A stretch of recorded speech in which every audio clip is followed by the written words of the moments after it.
Looks like these guys are picking up some dudes with chainsaws. We had a pretty big windstorm here a couple days ago.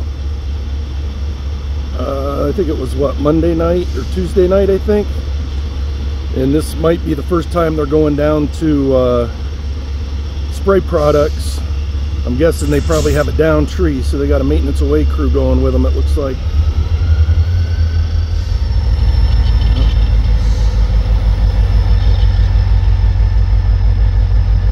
I would guess that's what's going on.